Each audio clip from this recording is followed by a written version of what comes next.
Hello and welcome to the Lebanese Politics Podcast. My name is Benjamin Red. I'm joined by Nizar Hassan. How's it going, Nizar? Doing well. How are you? I'm doing really well. I'm dried out. I'm no longer wet. Last night we had these crazy torrential rains. I know, really crazy. I've been here for going on 9 years now. I've never seen something like this in June. Have you ever? No, I mean, it doesn't feel like June at all, actually. Yeah, I heard somebody remark on Twitter, what is this, Kanuna Thalith or something,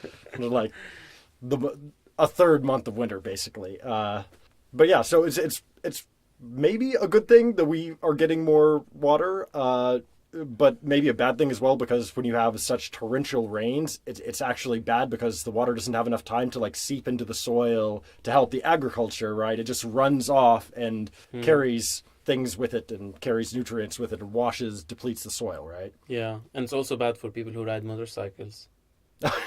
Which is my main concern. Were you out during the storm last night? Yeah, but I got to my destination 2 minutes before it started raining, so it was okay. Oof, that's close. I got off of work last night late, and we got a ride with a coworker, and we were coming down from Sassine down the hill, and there was just such a massive river, on the road, that we didn't see. There was a giant, we think that maybe a manhole cover had popped off somewhere, and we hit the hole. We couldn't see it at all because it was a fucking river. And and so, of course, we had a flat tire then. It became a whole problem. So, yeah, we were soaked and not happy. I'm sorry to hear that. Anyway, so a lot went on this week. Yeah. In politics, right? Yeah, it was a politically dense week, I can say. Mostly the naturalization debate. Yeah, that was huge. It was really big. And that just came out of nowhere, too. Nobody was expecting this. And then all of a sudden, what was it, Thursday or something, or Wednesday night, I forget what, the rumors started flying about this. And then we saw the report, Al-Akhbar had a report the next day, listing, with 104 names on it. Yep. So what happened was there's a new decree that was signed supposedly by caretaker Interior Minister Nahad Mashnout, Prime Minister Saad Hariri, and President Michel Aoun. And this granted some 375 foreigners the Lebanese citizenship. Mm-hmm. And this is a very sensitive topic in Lebanese politics in Lebanon, granting citizenship, right? Yeah, it's really, really sensitive. It's always been like that. And that's primarily due to the confessional balance. Exactly. Right? But with this decree, it was kind of weird because the numbers were kind of low. There were a few hundred, not a few thousand, for instance. But also, it was not 50-50 Muslim-Christian. No, it was not. It was, I think, 260 Christians and 115 Muslims or something like that. Right, so more than two-thirds Christian to Muslim. Right, so there's a lot of opposition to this. Yeah, from different groups. LF, the Lebanese forces, are mainly, I think, the only political party that's waging a campaign about this against the Free Patriotic Movement, since they're connecting it to Aoun being the leader of the FPM and signing this decree without letting them know, or without maybe involving them in the process, or without any kind of transparency. And I heard someone was requesting access, right? Right. So there's this entire question about access and who can actually see the decree. On Friday, the caretaker Justice Minister, Salim Jersati, who is FPM, right, one of the president's men, he came out with a statement from him, but on Ministry of Justice letterhead, saying that this decree does not need to be published in the official gazette, the official record of all decrees and stuff like that. He said, no need to even publish this, right? If you want to see it, you can file a right to access information request. Mm-hmm. Since we have a law now. Right, which is mostly flouted. Mm-hmm. The times that I have attempted to use it have the ministry involved, despite being a progressive ministry, has just completely ignored my requests totally illegally. Right, and so one of the MPs, Sami Jamail, who's the head of the Kataib party, he requested directly to Babda Palace, I want to see this decree, Today it came down. Babda said, no, you can't see the decree. So we have this decree that's just like nobody knows how it came together. Nobody knows when it was signed. Nobody's seen it. We're not really sure what all is in it. We don't even know. There could theoretically be more than one decree, right? We don't think so. But like nobody's seen this. And the justice minister is saying we're not going to publish this, or he's saying it doesn't need to be published in the official gazette. Who knows? It may be.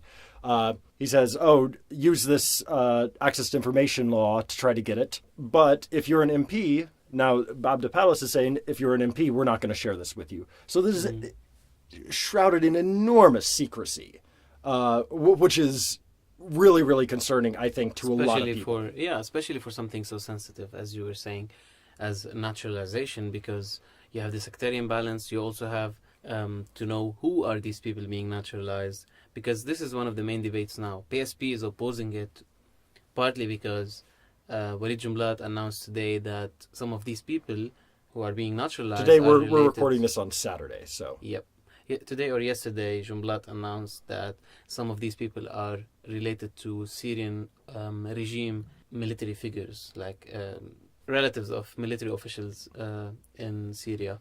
And there's also some prominent businessmen on the list. For instance, Samir Foz, who is a big Syrian businessman who has a lot of interests very close to Bashar al-Assad. He's on the list. The list that was leaked, that was published by Al-Akhbar, for instance. He's on that list. And a lot of people are pointing at this fact specifically, that, rich guys can buy the citizenship while Syrian refugees are being used, and Palestinian refugees, or Palestinian, not rich Palestinians or Syrians, are being always used as a scapegoat to say we're against Tawteen, we're against naturalization, etc., while the richest of them can buy their way so through. There's this question, though, there are some reports coming out suggesting that not everybody paid, that there are a lot of names on the list who didn't pay anything, or who maybe didn't pay a lot because they don't have the resources to pay a lot. But we just don't know, because not only is the decree itself shrouded in secrecy, these layers of secrecy that the FPM and the Aounists have put around it, as well as obviously Mustaqbal, because they are also responsible for signing on to this. Yep. But also the process, how these names got to be on the list, we have no idea. This was not the Interior Ministry should do some open call, like, if you think that you deserve Lebanese citizenship, please apply, state your reasons why. If some grandparent somewhere was Lebanese or something like that. Nothing like that happened. There was my newspaper reported today in Saturday's newspaper that we had an anonymous source come up to us and saying a family friend actually approached me to apply for this, and they had me fill out this form, a bunch of basic information, what your ties to Lebanon is, what's your name, all this stuff. But he didn't, I should mention, we were unable to verify this. But he didn't send that into the Interior Ministry. He sent that to the family friend, and he doesn't know who the family friend sent that to. Okay. So it seems like this very weird, very suspicious process, to say the least. Yeah. Like if you've got the WAST, or if you happen to be connected to the right people, then maybe you were asked.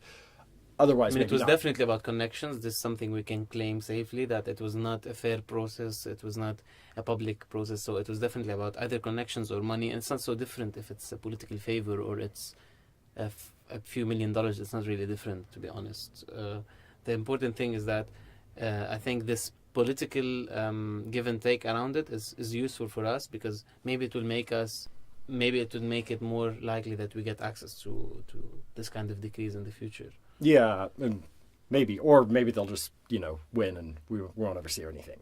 Who knows?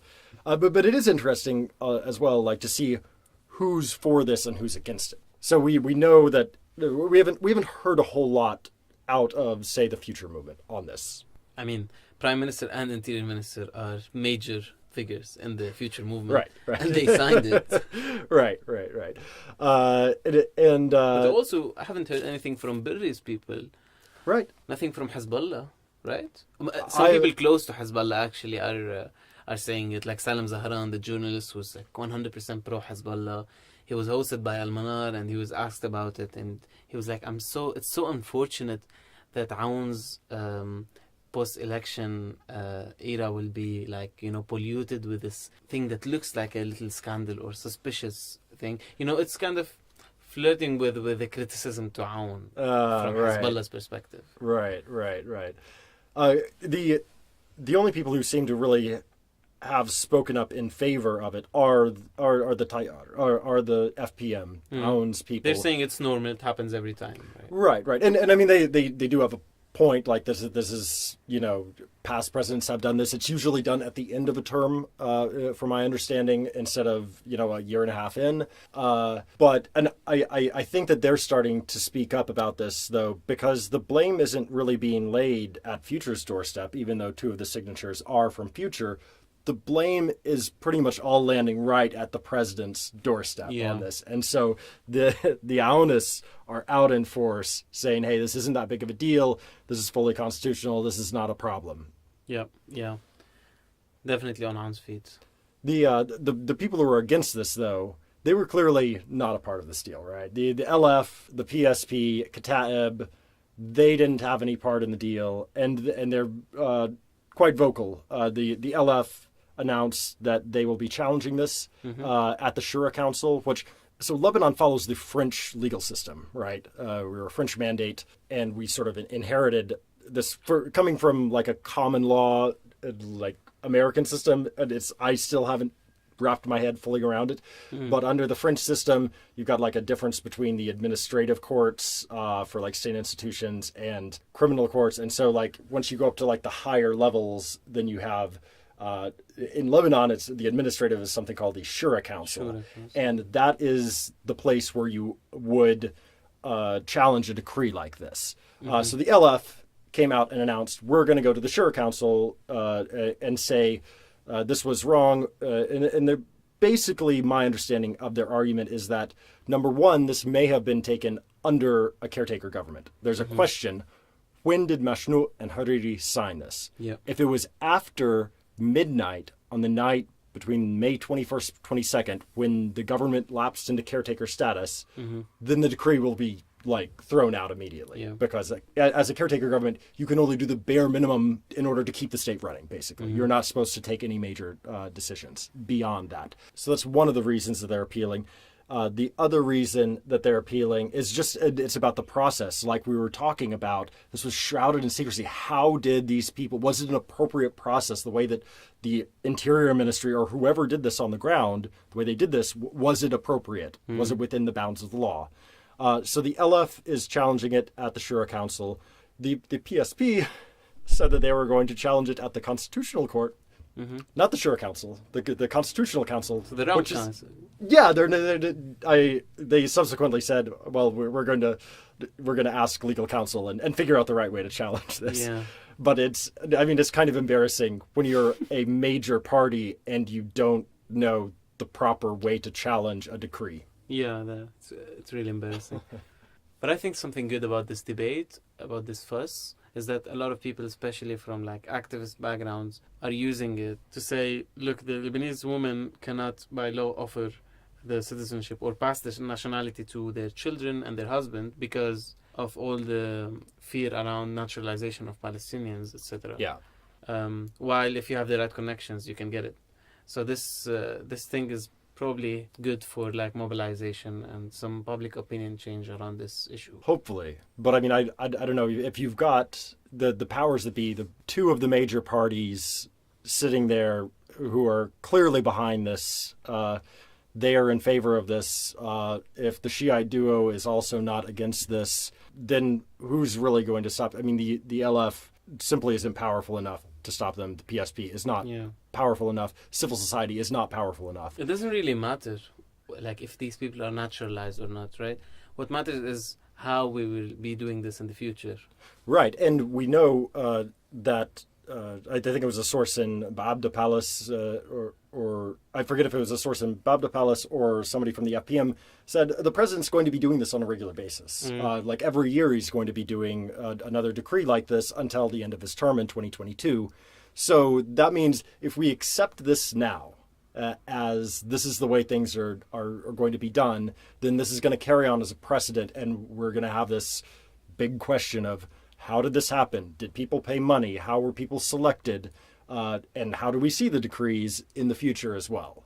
And if it's true that people connected to the Syrian regime, and it's quite confirmed by many sources that many people are like within the very small entourage of the Syrian regime, officials and businessmen. What this means is that these people will be Lebanese citizens, so they might be protected by the state of Lebanon, maybe against sanctions. They will have the freedom to move around, maybe as Lebanese citizens, etc. I wonder what exactly is the rationale behind it, but I'm sure it's going to create some legal confusion. It's going to be maybe provoking sentences, provoking sanctions by foreign powers who are sanctioning the Syrian regime, etc. So it's going to create some confusion, but the main concern is that there's so much happening in politics that is giving the Syrian regime leverage in Lebanon. Elil Fizli being deputy speaker, with Nabi Berri being speaker, Aoun becoming so powerful while being quite close to the Syrian regime now, Hezbollah and Amal having very strong parliamentary blocks, Hariri kind of compromising on this end in terms of his rhetoric concerning the Syrian regime, maybe getting slightly more accepting or tolerant. Even Jumblat, the most fiercest critic of the Syrian regime and the mainstream politicians in Lebanon, he is now he's still criticizing them, but obviously accepting Fizli was a sign that he's going to be softer from now on. So I think this is one of the main concerns, and I think that's quite valid. Yeah, but I mean, it seems also kind of natural, though, right? Because as the Syrian civil war sort of comes to an apparent close, all eyes in Lebanon are on reconstruction, or on, how are we going to profit from this? How are we going to use this to help solve the Syrian refugee crisis in Lebanon? So there seems to be this natural flow. Like, of course, Damascus, after having won the war, is going to have a lot greater clout in Beirut, in Lebanon, than it did while it was, fighting for its life in the middle of their civil war. Yeah, definitely. And speaking of Syria, we also had the controversy over Law 10, right? Yep. So walk me through this, because I've read a little bit about this, but Law 10 basically says if you own property in Syria, you need to come back and register it. So what happens is there's this new law that says every time that a geographic zone is designated as a reconstruction or redevelopment zone, the local authorities have to go through a process whereby they ask the real estate authority to tell them who owns each land or each, plot. And then when this happens, a lot of names are not on the list. And these names can only be filled if people make the claims that this is my plot of land. Right. So the controversy is this. If your name was not listed for many reasons, right? It could be an administrative reason. It could be a political reason that they didn't mention your name.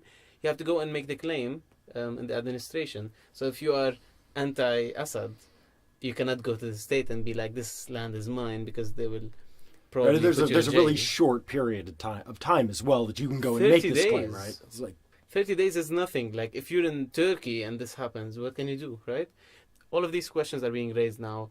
10 million people, according to some analysis, are in danger of losing their right to claim the land they right. So critics are basically calling this a big land grab by the government. Yeah, and it accumulates over all the accusations against Assad doing some demographic engineering in Syria, replacing populations by other populations for political reasons. Because if you're say a refugee here in Lebanon, you may not be able to go back. You may not have that as an option to go back and claim your land, right? So you might just have to lose it. That has a lot of knock-on effects here in Lebanon in the domestic political arena, because Christians really don't want a bunch of Syrian refugees staying here, right? And this is one of the things that the Christian parties they're at their throats, at each other's throats in basically every other way. But the LF and the FPM are in lockstep on this. They really And don't Kataib, like. everyone Yeah. is in agreement. All Christian parties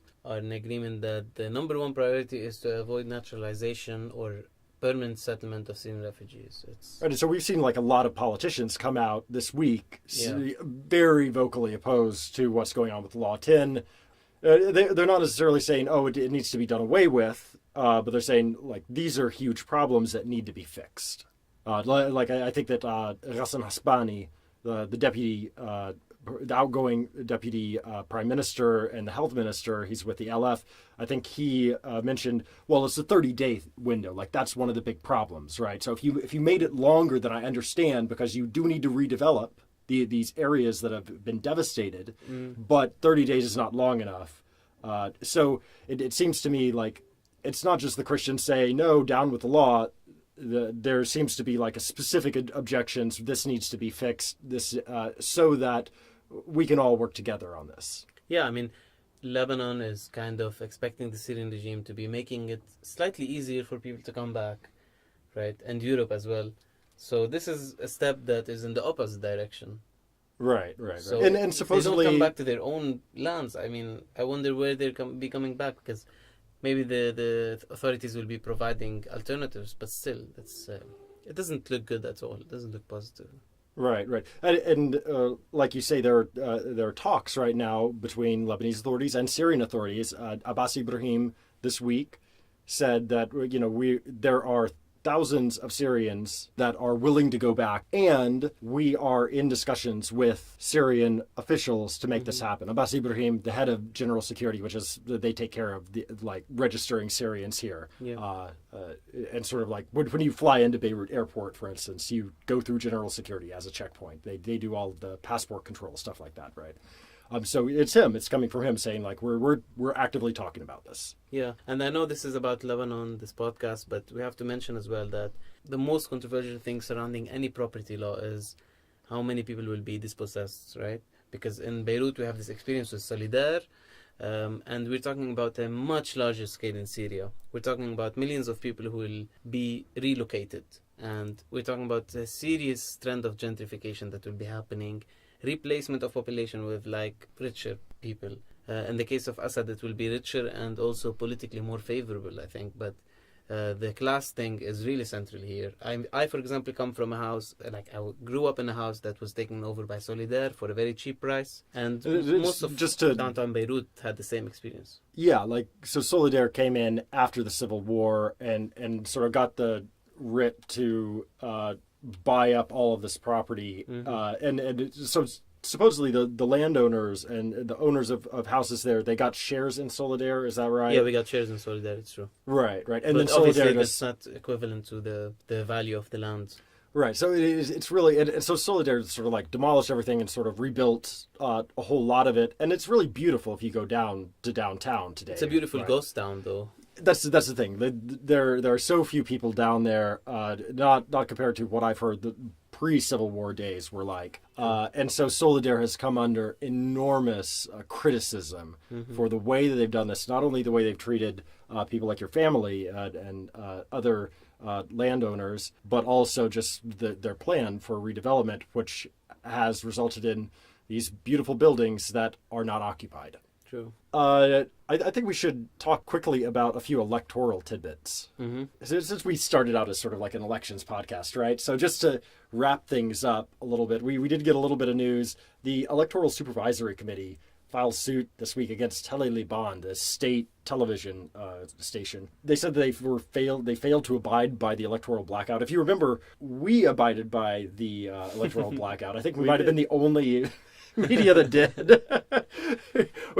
The electoral blackout, we dropped an episode early. It was like on Friday night, right before midnight, because there was this media blackout from Friday midnight through when ballot boxes closed on Sunday evening, and you weren't supposed to make really any statements or use media for any political campaigning, etc. Exactly. And so the one television station though that gets singled out for this, and I think probably they all did this. I'm not sure. I mean, maybe I don't know how many televisions violated the law, But all televisions, according to everyone I know that is involved in media and politics, have taken tons of money for interviews and for interviews and etc. And even covering events. So we're talking about huge violations in tens of millions of dollars. And now they're pursuing Tele-Liban for this minor thing that they did, whatever it is. Right. It's quite ridiculous. Which is interesting because Tele-Liban did not require large donations or payment for covering events. I remember it was zero. Tele-Liban, they hosted or they covered your campaign quite a bit, right? Yeah, Kulna Watani candidates were hosted in like one-to-one interviews, and also they covered some of the events. So yeah, I remember watching one of the main events. Yeah. They were the only ones who covered it because the others asked for like $40,000 each. It was a ridiculous amount that the independent campaign didn't have. Yeah, so this is the TV station that gets hit with Everybody's violating making jokes the law. about it. It's really sad. Just a quick note: appeals are due this Wednesday on June 6th, so something to look out for the week ahead. If anybody does appeal, and there have been promises that people would appeal, like Ashraf Rifi in Tripoli would appeal, that Jamana Haddad here in Beirut would appeal. If those happen, that we should know about that this week. Also, I thought this was a fun story. The National Commission for Lebanese Women. This is a state commission, right? It's usually headed by like the president's wife. This time it's headed now by Claudine Aoun Rukos, who is the president's daughter, and the wife of Shamil Rukos, who are the new MP from Kesserwain. This National Commission proposed this week a 30% quota for women in parliament. And my question is, are you fucking kidding me? They are supposed to represent women, and they are asking not for 50-50. They're not asking even for equality. They're asking for 30%. Yeah. How? Yeah, I don't know how they... It's like we're begging for the scraps at the table. It is unbelievable. Yeah, I don't know how they think of advocacy and achieving like goals if they ask for the most conservative quota and then they see what they get from the authorities. It's completely ridiculous. I agree. Yeah, I mean, nobody's going to take you seriously if you don't take yourself seriously. And I mean, if you are a women's rights, if you're a women's rights group or a women's advocacy group, it's 2018. Really, you should be asking for equality. It's just the bare minimum, the bare basics. But let's be very clear. This is a very elitist group that has like former ministers and like women in leading positions, etc. This is not a feminist organization. It doesn't have any political dimensions in terms of like asking for like intersectional demands or whatever. Right. This is not a feminist group, and it's on totally different pages than any other feminist organization in Lebanon. So this is why it's I'm not so provoked by it, because they're already doing nothing, so they might as well say things. Right. I guess the other big thing to talk about then is the cabinet formation, right? Yeah, we're gonna have plenty of ministers. Right. Instead of 24 or 30, now they're talking about 32. Yeah. So like ambitious. We're ambitious. That's good, right? Yeah. Italy just formed their new cabinet. How many did they have? Like 18 or something. Yeah. We're aiming for 36. Yeah, Italy has 60 million people, 18 ministries, but we have 4 million, so we need 32, right? And we need like 4 or 5 ministries of state. Right, because there's only 21 ministries in and of itself. Only 21 in Lebanon, right? And then there's like OMSAR, the Office of the Minister of State for Administrative Reform or Development, I think now. So maybe like 22 ministries if you count them all. But no, like we always have at least 24 ministers. This time we have 30. With the new cabinet, we may have 32, which they're talking about. I think it was Gibran Bassil said he'd like to add one for the Alawites and one for the Syriacs or some other Christian minority. It's really important to make it very clear. Ministries in Lebanon are representatives for parties and for sectarian groups. And this is what you're saying now is like directly reflects that, right? They're creating ministries to represent sectarian groups, while these sectarian groups are already represented in parliament by MPs, because you have sectarian quotas in parliament, right? Right. So the cabinet is literally just now another smaller version of the parliament. Right, but in parliament it's a statutory thing, right? So you have like 34 seats for the Maronite sect by law. Yeah. Right, but with the cabinet formation, this is not set in stone. Like we have, according to Ta'if, it should be 50-50 Muslim-Christian, right? But beyond that, I don't think that there is a whole lot. Obviously, the prime minister needs to be a Sunni. Obviously, the deputy premier needs to be an Orthodox. But beyond that, there isn't anything that says Druze get 3 seats, which is what Wali Jumblat, for instance, is claiming. He's saying, I get 3 seats, right? Yeah, now this is one of the big disagreements.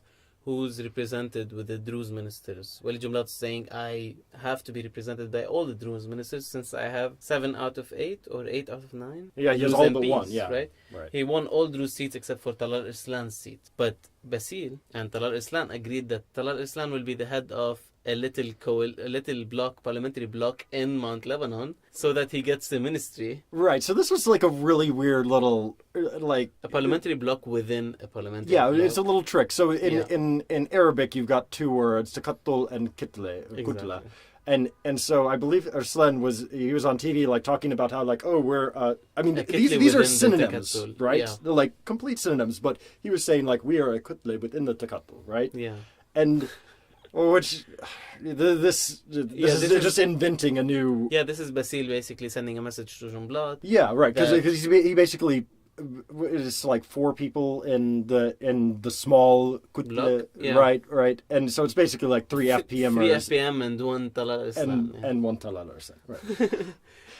But he's also sending a message to the Lebanese forces. This is the real message he's sending, because what he's trying to do is what Arslan and Basil are trying to do is put Arslan in defense ministry, so that when they take the defense ministry, you have only 3 other major ministries, what they call sovereign ministries, right? Finance, interior, and foreign. Exactly. So when they put Talal Arslan in the defense ministry, it means that the LF won't take another sovereign ministry, because obviously FAM will have 1 at least, and you have Hariri having at least 1, obviously, and then probably Birri. So LF is right, left but out. do you think that's going to actually work? Because this is sort of like a little trick. It really is. Basil has a 29-member block. It includes this smaller block, and he can't have it both ways. He can't say I have this very powerful 29-member block. Oh, and there's a separate 4-member block that's a part of this for these other purposes. Yeah, but he's trying to eat his cake and have it but too. Essentially, he's saying I have almost 30 MPs. Lebanese forces have 15. Why should they get a sovereign ministry? Yeah, right? and like there's been a huge spat between like they're just at each other's throats, the LF and the FPM this week, and it seems as though from the LF side they seem to think that the FPM is shutting them out.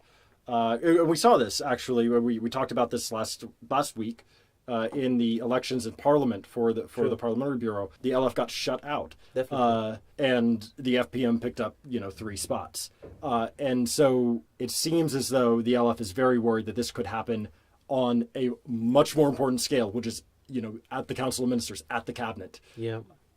And also Basil is making waves with Birri now, saying he wants the finance ministry, while Birri is like, finance ministry is mine. He explicitly said finance ministry should be with the Shia minister, and it should be specifically with the same minister it has been with Hassan Khalil. Right. So he makes this argument like that goes back. He goes back to Ta'if and says that this was originally part of Ta'if, that because you've got on most decrees you have the president, the prime minister, and the finance minister for a whole lot of things signing these things. You need to have Christian, Sunni, and it makes sense that the finance ministry is Shia.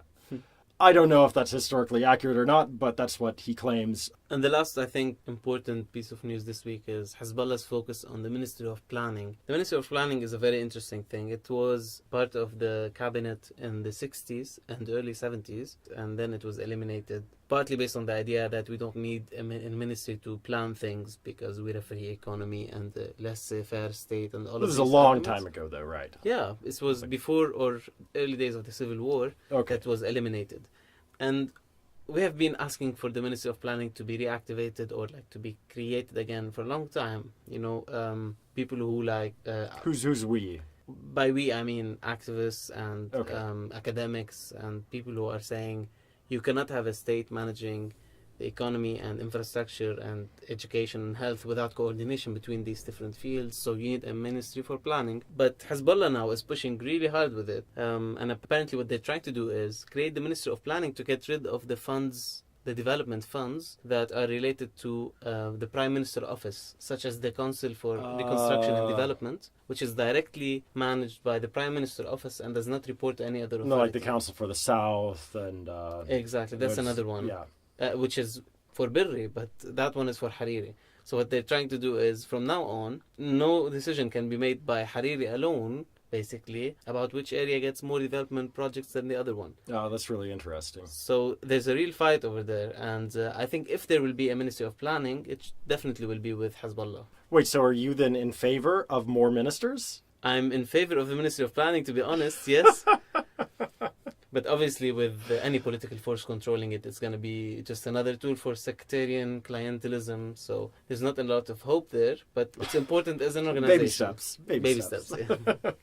All right. Well, Hariri's in Riyadh right now. So everything for the past couple of days on this front has been a little bit quieter. But he's going to get back this weekend.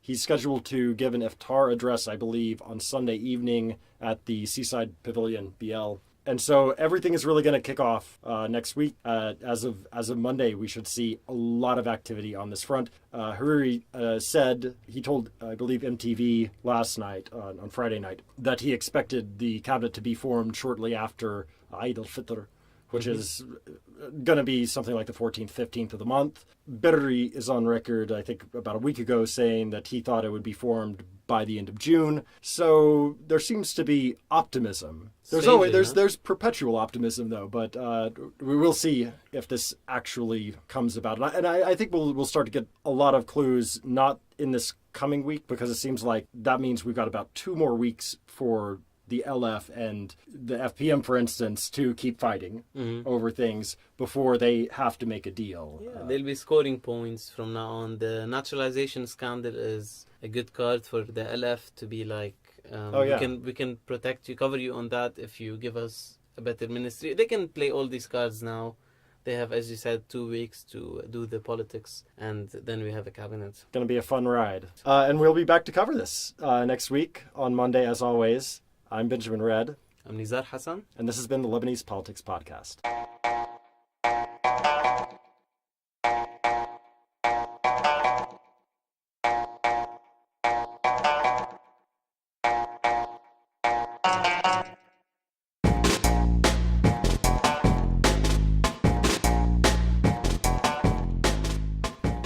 The Lebanese Politics Podcast is brought to you by myself, Nizar Hassan, Benjamin Red, produced behind the scenes by Susan Wilson, and the music is by